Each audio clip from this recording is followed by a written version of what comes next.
നമ്മൾ പറഞ്ഞാലൊന്നും കേൾക്കില്ല, നമ്മൾ ചോദിച്ചാൽ ഒന്നും തരില്ല. കഴിഞ്ഞ ദിവസം ഡൽഹിയിൽ പോയിരുന്നു, പറയുന്നുണ്ടൊന്നും തോന്നരുത്, ഞാൻ വളരെ ക്ഷമയോട് പറയുകയാണ്. നമ്മൾ ആരോപണം ഉന്നയിക്കുന്നില്ല. ഡൽഹിയിൽ പോയി ചില ആവശ്യങ്ങൾക്ക് വേണ്ടി ട്രാൻസ്പോർട്ടുമായി ബന്ധപ്പെട്ട ചില ആവശ്യങ്ങൾ പോയി. ഇപ്പോൾ കേരളത്തിൻ്റെ കാര്യങ്ങൾ കേൾക്കാൻ പോലും, അതിലെനിക്ക് ഒരു മന്ത്രി എന്ന നിലയിൽ, ഒരു പൊതുപ്രവർത്തനം എന്ന നിലയിൽ അതിയായ പ്രതിഷേധമുണ്ട്. ഒന്ന് മര്യാദയ്ക്കൊന്ന് കേൾക്കാൻ പോലും മന്ത്രിക്ക് സമയമില്ല. വലിഞ്ഞെറിച്ചെന്നൊന്നുമല്ല, കേരളത്തിലെ ട്രാൻസ്പോർട്ട് മന്ത്രിക്കും ഉദ്യോഗസ്ഥന്മാർക്കും ഒന്ന് കാണണം, ഒരു യോഗം വേണം എന്ന് പറഞ്ഞ് എഴുതി കൊടുത്ത് ഇത്ര മണിക്ക് വന്നോളൂ എന്ന് പറഞ്ഞ് ചെല്ലുമ്പോൾ നമ്മൾ പറയുന്ന കാര്യങ്ങളൊന്ന് കേൾക്കാൻ ഒരു മിനിമം മര്യാദ. നമുക്ക് മധുരം വിളമ്പിയിട്ട് കാര്യമില്ലല്ലോ. ഞങ്ങൾ പറയുന്നതൊന്ന് കേൾക്കണ്ടേ? എന്താണ് ഞങ്ങൾക്ക് പറയാനുള്ളത്? ഞങ്ങളൊരു നിവേദനം കൊടുക്കുന്നു. ആ നിവേദനം എന്താണെന്ന് ഞാൻ ഇതിനു മുമ്പ് മന്ത്രിമാരെ കാണാൻ വേണ്ടി ഡൽഹിയിൽ പോയിട്ടുണ്ട്.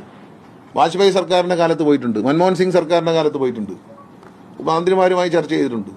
പക്ഷേ നിഷേധാത്മകമായ ഒരു രീതി ആദ്യമായിട്ടാണ് കാണുന്നത്. പറയുന്നുണ്ടെന്ന്